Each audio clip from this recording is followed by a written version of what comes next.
कथा महात्मा की कथा सुनी। और जिस स्थान पर कल कथा को हमको विराम दिया था, आज कथा को द्वितीय दिवस में उस स्थान से हम आगे की तरफ कथा में प्रवेश करेंगे। और यह कथा आप सभी पुराना हरियाणा क्षेत्रवासियों के सहयोग से, सभी भक्तों के सहयोग से इस गोविंद के भक्तिपूर्ण अनुष्ठान को किया जा रहा है। आइए 2 मिनट के लिए सर्वप्रथम हम अपनी वाणी और मन को हरि नाम गाकर पवित्र करते हैं, उसके बाद कथा में प्रवेश करेंगे। बोलिए राधे राधे राधे, श्री राधे राधे गोविंद राधे, श्री राधे राधे गोविंद गोविंद राधे,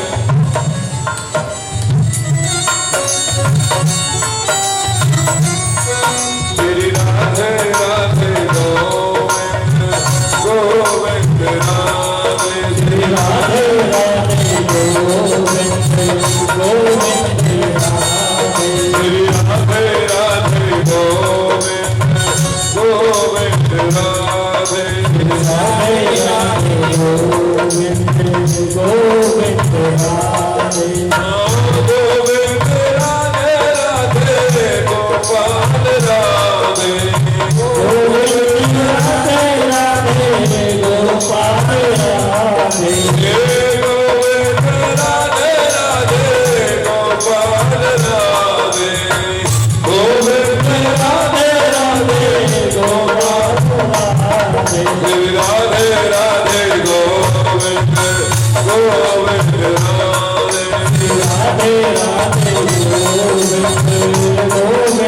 राधे, श्री राधे राधे गोविंद गोविंद राधे, श्री राधे राधे गोविंद गोविंद राधे, श्री राधे राधे गोविंद गोविंद राधे, गोविंद राधे राधे गोपाल राधे, गोविंद राधे राधे गोपाल राधे, गोविंद राधे राधे गोपाल राधे, गोविंद राधे राधे गोपाल राधे, गोविंद राधे राधे गोपाल राधे, गोविंद राधे राधे गोपाल राधे, गोविंद राधे राधे गोपाल राधे, गोविंद राधे राधे गोपाल राधे, राधे राधे गोविंद हरि राधे, राधे राधे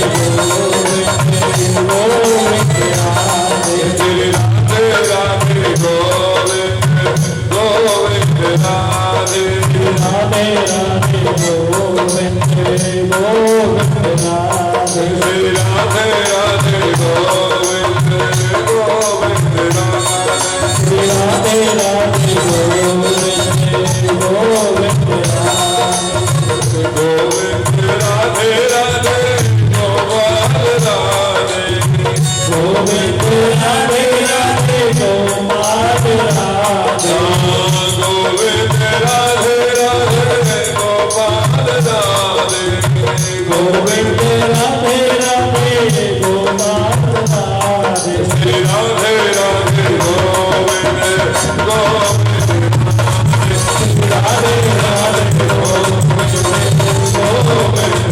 राधे, श्री राधे राधे गोविंद गोविंद राधे, राधे राधे गोविंद गोविंद राधे,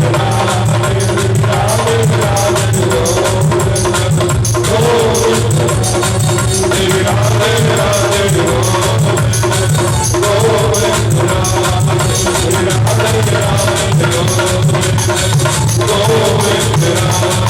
श्री राधे राधे गोविंद गोविंद राधे। बोली भागवत भगवान की जय हो, भगवान की जय हो, रानी सरकार की जय हो। भैया बगैर राधे राधे बोले तो कृष्ण जी की प्राप्ति ना हो, इसलिए दोनों हाथ ऊपर उठा के बोलेंगे राधे राधे राधे राधे। भक्तों, प्रथम दिवस की कथा में हमने श्रवण किया कि किस प्रकार अगर हम अपने बच्चों का घर में ध्यान नहीं रखें तो गलत रास्ते पर जा सकते हैं। क्योंकि प्रथम कथा में हमने श्रवण किया किसकी कथा, पंडित आत्मदेव जी, और घर वाले क्या नाम था। कल की कथा किस किसने श्रवण की थी माताओं यहाँ पर, आपने करी थी। तो जो पंडित आत्मदेव जी थे उनकी पत्नी का क्या नाम था,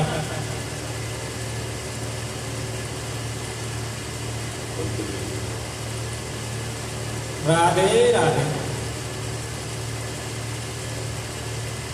एक तो एक ना माइक का इंतजाम करो तो एक्स्ट्रा, अब माताओं से तो पूछते पता ही नहीं चलता क्या कह रही है सामने से।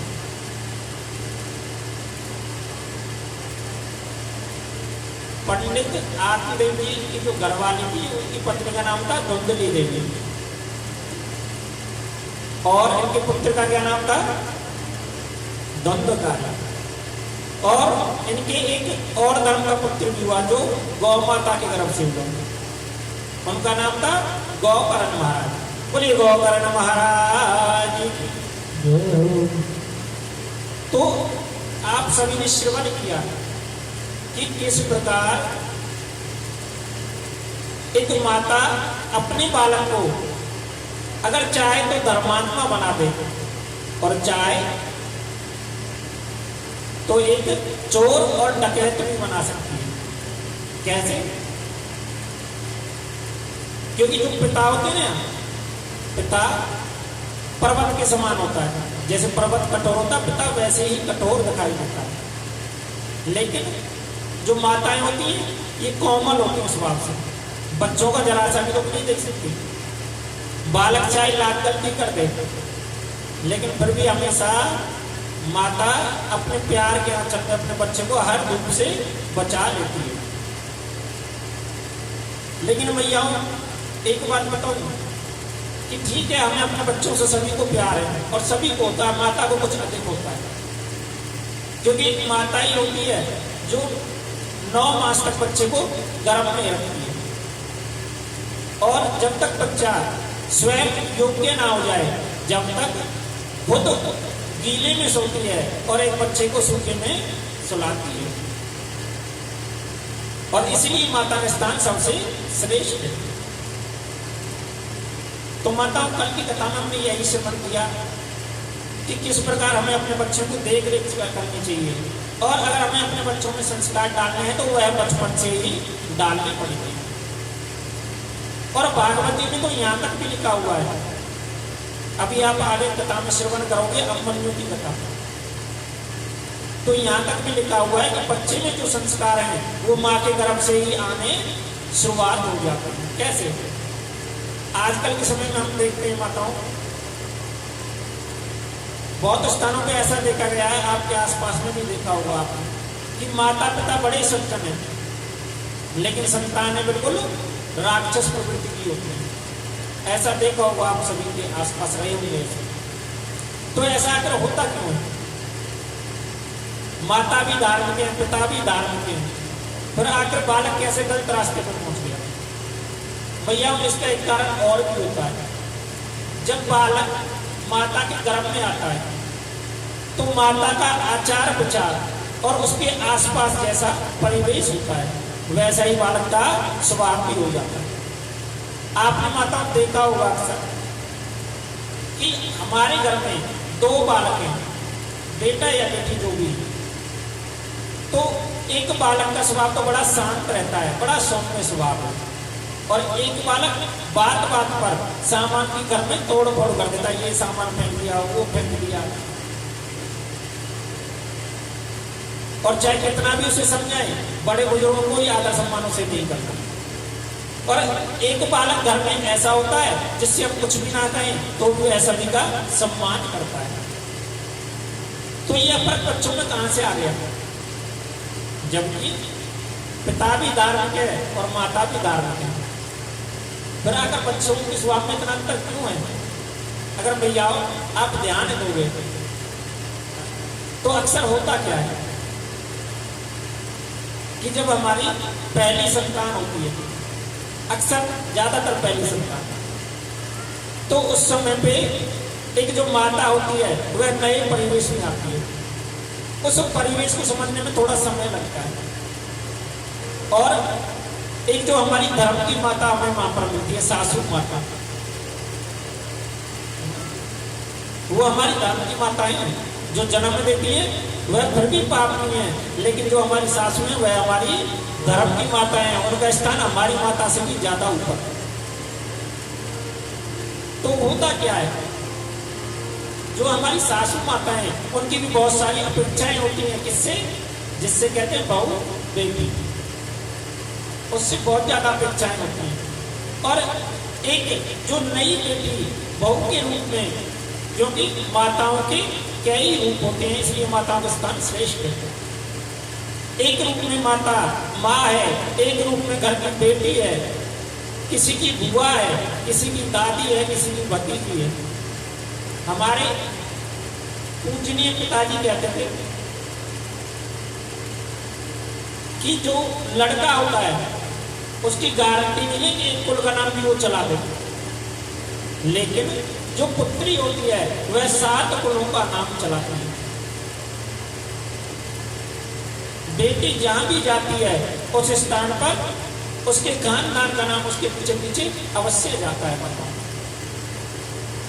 अगर बेटी अच्छे गुण करे, अच्छे से परिवार में रहे, तो क्या कहेंगे कि फला नाम की बेटी है, बड़ी अच्छी है, इसके घर वाले ने से बड़े संस्कार दिए। लेकिन गलत व्यवहार से रहेगी तो क्या कहेंगे? सीधी बात पर माता की पहुंचती है कि इसकी माँ ने से कुछ नहीं सिखाया।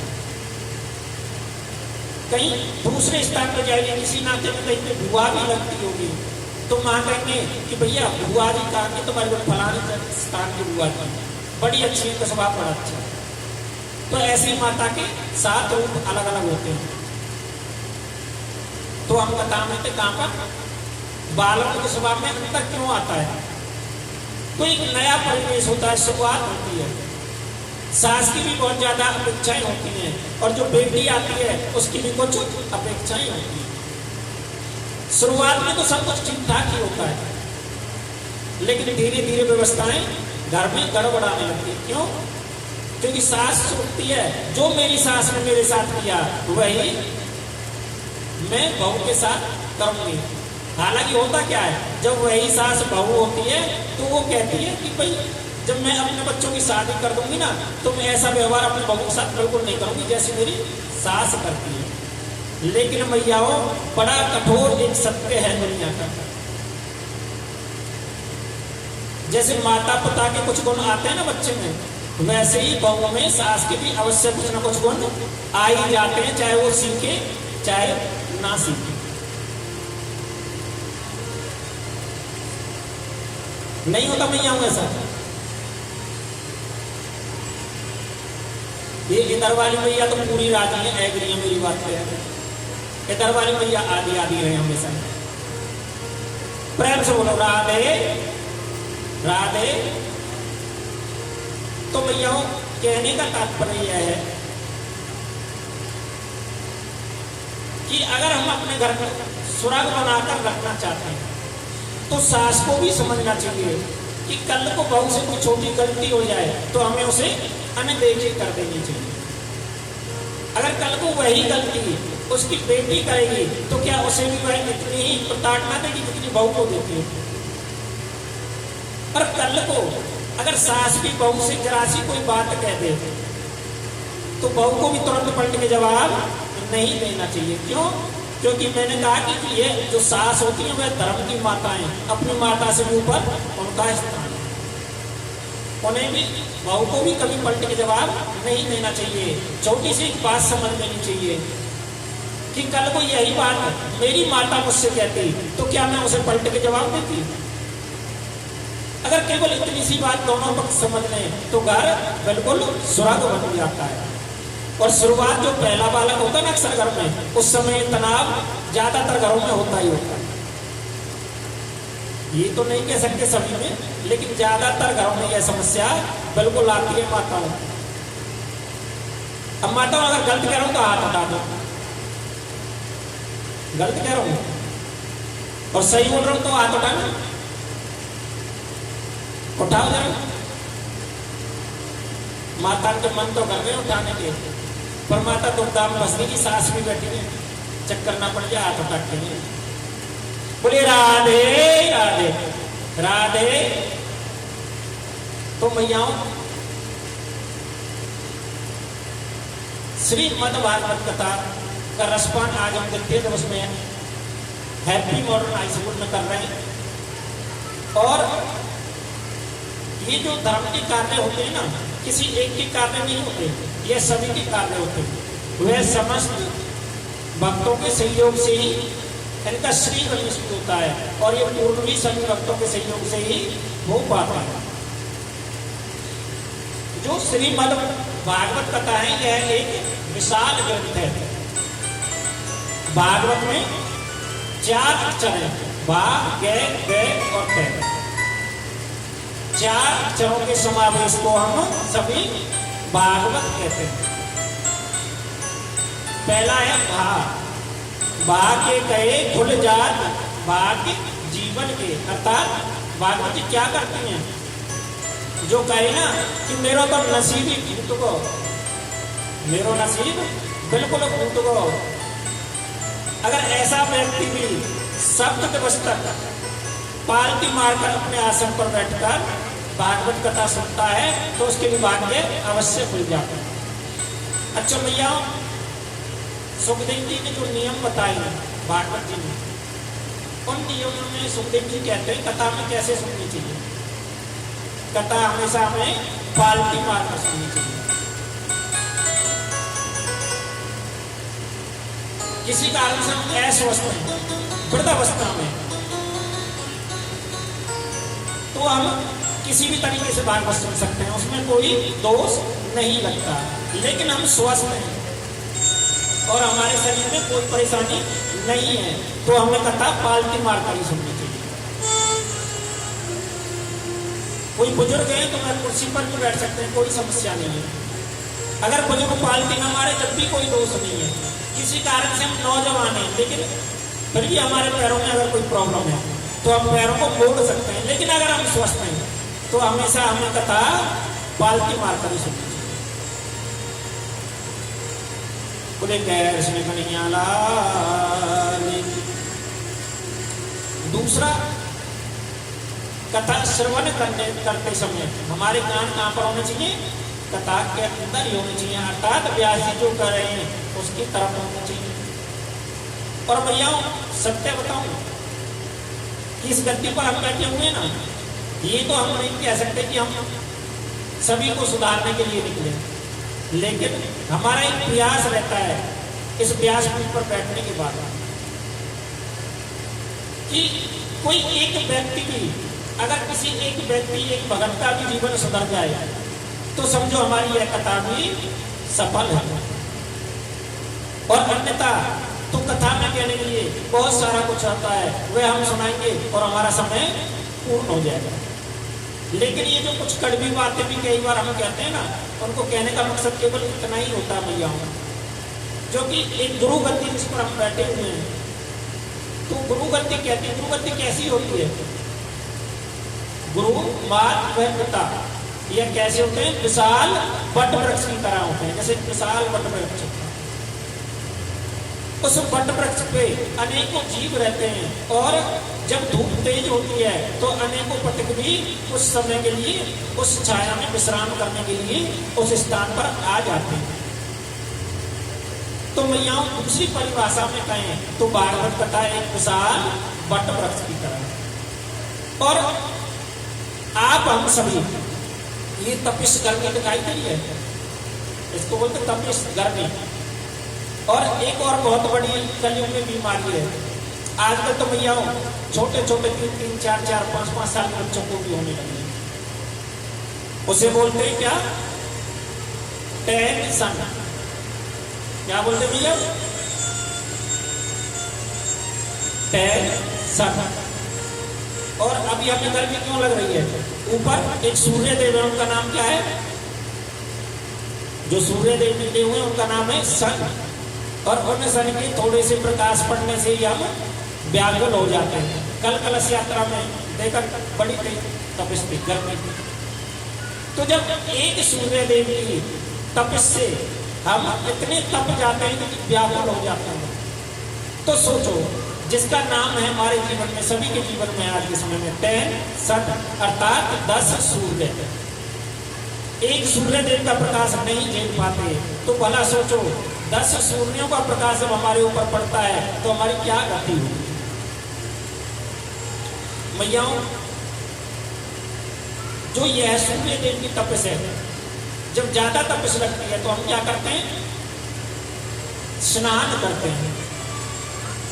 जल से स्नान करने से और बाहर की जो तपस्या है वह कुछ देर के लिए कम हो जाती है। लेकिन मैयाओं, जो हमारे अंदर की तपस्या है, अंदर जो हम चारों तरफ से दुखों से घिरे हुए हैं, और प्राय हर व्यक्ति को कोई ना कोई अवश्य कष्ट है। कोई संतान के कारण परेशान है, कोई धन के अभाव के कारण परेशान है, और वह कोई अपने मन के कारण परेशान है। इस प्रकार अनेक दुखों से हम प्राय सभी ग्रस्त हैं, तप रहे हैं। तो आखिर जो हमारे मन में तपस है, यह तपस कैसे दूर हो गई। हमें सूर्य देव की गर्मी लगी, स्नान कर लिया, उसमें हम नहा लिए और कुछ समय के लिए हमारी तपस दूर हो गई। यह तो भौतिक शरीर की तपस की हुई, लेकिन अंतर मन की तपस आखिर कैसे दूर हो गई। जो अंतर मन की तपस है, यह भी जल में नहाने से ही दूर होगी। लेकिन कौन सा जल है। श्रीमद् भागवत जो कथा है, इसको हम क्या कहते हैं, ज्ञान रूपी गंगा भी कहते हैं। तो गंगा जी में जब हम स्नान करते हैं, अगर अत्यधिक जेठ के महीने में भी अगर हम गंगा जी में जाएं और स्नान करें तो कुछ समय के लिए हमें कांपने लगते हैं, सर्दी लगने लगती है। तो जैसे जेठ के महीने में गर्मी दूर करने के लिए हम गंगा जी में स्नान करते हैं और हमारी तपस दूर हो जाती है, वैसे ही जीवन से घिरे हुए जितने हमारे जीवन में कष्ट हैं, जितने भी दुख हैं, इनके द्वारा जो हमारे जीवन में तपस है, वह तपस कैसे दूर होगी। श्री मद् भागवत कथा रूपी ज्ञान गंगा में श्रवण करके अर्थात गोता लगा के दूर होगी। तो मैयाओं, भागवत जी का जो पहला शब्द है वह है भाग्य कहे खुल जात भाग्य जीवन के। और दूसरा शब्द क्या है मैयाओं, दूसरा शब्द है का, अर्थात का शब्द से जहां हमारा जो अंतर्मन का अहंकार है, गुमान है, वह भी मिट जाता है। किससे, भागवत कथा जी की श्रवण करने से। अच्छा देखो, अभी अगर आप घर पर होते मैया और घर पर कोई आपको बैठने के लिए कुर्सी ना देता, पटला ना देता, तो आप लोग कहते हम तो पागल क्यों जाते यहाँ पे जामे, हमसे कोई कुर्सी की पूछी ना, सोफा पर बैठने की पूछी ना। और यहाँ कथा के स्थान पर कैसे बैठे हुए आप सभी, पृथ्वी पर बैठे हुए, आराम से बैठे हुए ना। तो साक्षात प्रमाण है कि कथा के सुनने से होता क्या है। श्रीमद् भगवत कथा का पान करने से जो हमारा अहंकार है वह दूर हो जाता है। अंदर जो हमारे अंतर मन में गुमान होता है, जब भी कहीं पर किसी स्थान पर सत्संग होता है तो प्राय उस स्थान पर गरीब जो है लगभग एक जैसे ही स्थान पर बैठे होते हैं। और तीसरा शब्द है बच्चों बा कहने से जहां हमारा आत्मबल बढ़ जाए, वही तो भागवत है। अर्थात किसी कारण से किसी व्यक्ति का मनोबल बिल्कुल कमजोर हो गया हो, तो उसे अगर हम भागवत जी का पान कराएं तो उसका भी मनोबल अवश्य बढ़ जाता है। अर्थात यह मनोबल बढ़ाने वाली भी है। और भैया चौथा, ताके कहे से तकदीर बदल जावे, वह भागवत है। मैया भागवत जी श्रवण करने से निश्चित हमारे जीवन में जो लिखा हुआ है वह भी अवश्य बदल जाता है। और भागवत करती क्या है भैया, तीन चीजें भागवत जी पढ़ा देती है। वह तीन चीजें कौन कौन सी हैं, कल कथा में आपने श्रवण किया था। भक्ति देवी, ब्राजती जब ज्ञान वैराग्य वृद्ध हो गए थे तो नारद जी आए। नारद जी कहां पर पहुंचे? संत कुमारों के पास में पहुंचे और संत कुमारों ने भागवत कथा का श्रवण कराया। और जब संत कुमारों ने भागवत कथा का श्रवण कराया तो क्या हुआ? जो ज्ञान वैराग्य थे वह जवान हो गए। तो भागवत श्रवण करने से क्या होता है? भक्ति ज्ञान वैराग्य ये हमारे अंदर बढ़ जाते हैं। क्योंकि कलयुग में माताओं किसी के पास, देखो सतयुग में अपने आप ही समाधि लग जाती थी, अखंड समाधि। आप सभी ने सुना होगा गंगा जी को लाने के लिए प्रभु रामचंद्र की कई पीढ़ियां समाप्त हो गई थी। अंत में भागीरथ जी गंगा जी को लेकर आए। और त्रेता में भी काफी बड़े बड़े यज्ञ पूजा पाठ करने पड़ते थे।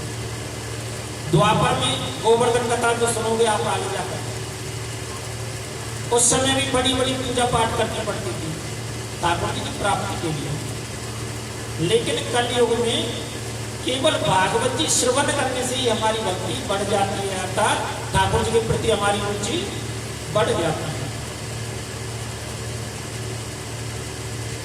और भागवत जी करती क्या है भैया?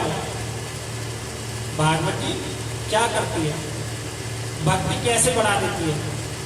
जैसे हमारे अगर किसी कारण से शुगर कम हो जाए तो हम क्या करेंगे? हमारे अगर शुगर है शरीर में, वह कम हो जाए तो उसको कैसे सही स्थान पे लेके आएंगे? वापस थोड़ा मीठा खाएंगे, मीठा खाने से शुगर वापस अपने लेवल पर आ जाएगी। वैसे ही हमारे जीवन में जब भक्ति का अभाव हो तो भक्ति कैसे आएगी? भागवत कथा श्रवण करने से आएगी, अर्थात भागवत कथा रूपी गुलाब जामुन खाने से हमारी शुगर बिल्कुल सही हो जाएगी। बोलिए कृष्ण कन्हैया लाल।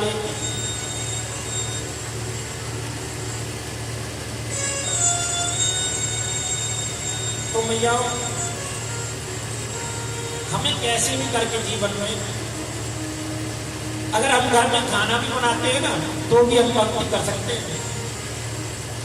सतयुग त्रेता द्वापर में फिर भी कुछ नियम थे, लेकिन कलयुग में तो हमें बहुत छूट मिली हुई है। अगर हम खाना बनाए ना तो भी खाना बनाते बनाते भी हम भक्ति कर सकते हैं, चलते चलते भी हम भक्ति कर सकते हैं भैया। और तो और अगर हम किसी से बातचीत कर रहे हैं ना तो अपने बातचीत करते हुए भी हम भक्ति कर सकते हैं। भक्ति अर्थात ठाकुर जी के नाम की चर्चा कर सकते हैं भैया। अगर हम किसी की निंदा कर रहे हैं तो भी हम ठाकुर जी के नाम की चर्चा कर सकते हैं। अक्सर हम निंदा तो बहुत करते हैं। और भैया निंदा के नाम पे मुझे याद आ गया कि जो ये इंसान रूपी अनमोल जीवन है, ये हमें क्यों मिला है, किस लिए मिला है? क्या यह जीवन हमें निंदा चुगली के लिए मिला है या किसी से ईर्ष्या करने के लिए मिला है? किस लिए मिला दिया?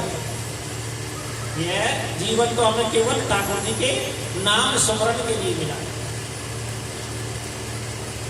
पर यह बड़ी समस्या भैया हूं, घर में जब हम बैठते हैं ना पूजा पाठ करने के लिए तो निश्चित घर में या तो छोटे छोटे बाल गोपाल रोना स्टार्ट कर देंगे, या फिर बैठेंगे इतनी कुछ पड़ोसन आके दरवाजा बजा देगी आके, या फिर प्रयास करेंगे तो कोई रिश्तेदार आ जाता है। और बड़ी एक समस्या हो रही है, ये सब तो देखा जाए, भोजन तो हम दिन में 4 बार व 5 बार भी करते हैं। सवेरे सवेरे उठते उठते क्या करते हैं, बेड में बैठे हुए आवाज लगा देते हैं। कौन? जो हमारे वो हैं घर में, वो कहते सुनना रही, एक कप चाय तो ले आए। और सवेरे सवेरे क्या करते हैं, कब दर्शनम, जबकि सवेरे सवेरे हमें क्या करना चाहिए, सवेरे सवेरे हमें कर दर्शनम करना चाहिए। कभी हमारे घर से लक्ष्मी नहीं जाएगी अगर हम सवेरे सवेरे उठकर कर दर्शनम करता तो अपने दोनों हाथों को हथेलियों का दर्शन करेंगे। सवेरे सवेरे हमें कब दर्शन नहीं करना चाहिए, क्या करना चाहिए भैया? एक तो हमारा यही थोड़ा सा हल्का, एक माइक ना रख सके और एक्स्ट्रा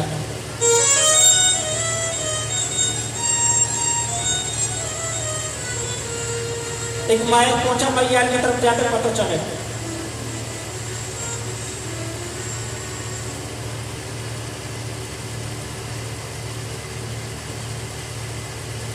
तो मैया हम भोजन तो दिन में 4 बार करते हैं, 5 बार करते हैं, लेकिन ठाकुर जी का नाम कितनी बार लेते हैं? एक बार भी नहीं लेते।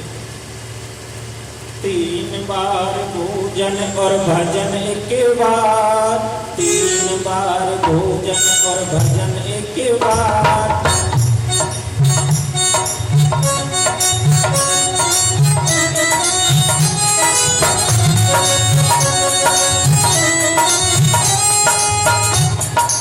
भैया कैसे दोनों ताली की सेवा करते हुए, मैंने कल बताया ना हमारे शरीर के जितने बटन है सब यही है, सारी बीमारियां दूर हो जाती है जब हरि नाम में ताली की सेवा करते हैं।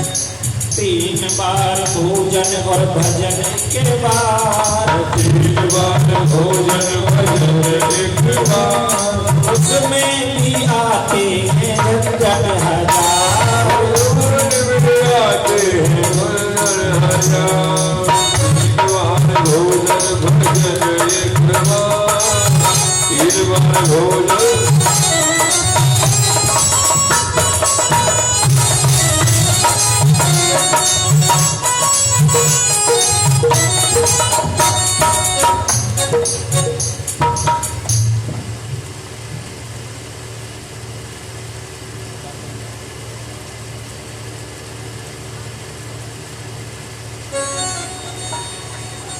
करो महाराज।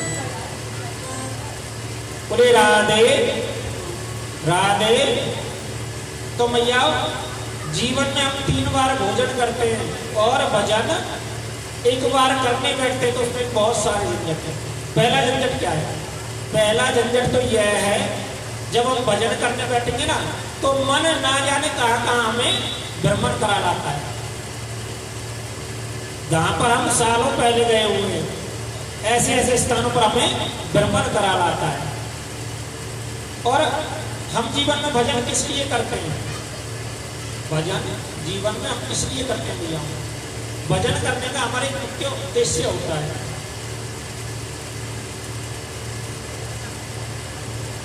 हम जो 8 घंटे बैठते हैं, 1 घंटे भजन में बैठते हैं, 2 घंटे बैठते हैं, किस लिए बैठते हैं? किसी संत जन ने कहा है कि कलयुग में अगर एक बार राम नाम लोगे तो भी आप तर जाओगे। लेकिन भैया समस्या तो यही है कि सत्य में तो हम एक बार भी राम नाम नहीं ले पाते। सत्य में राम नाम है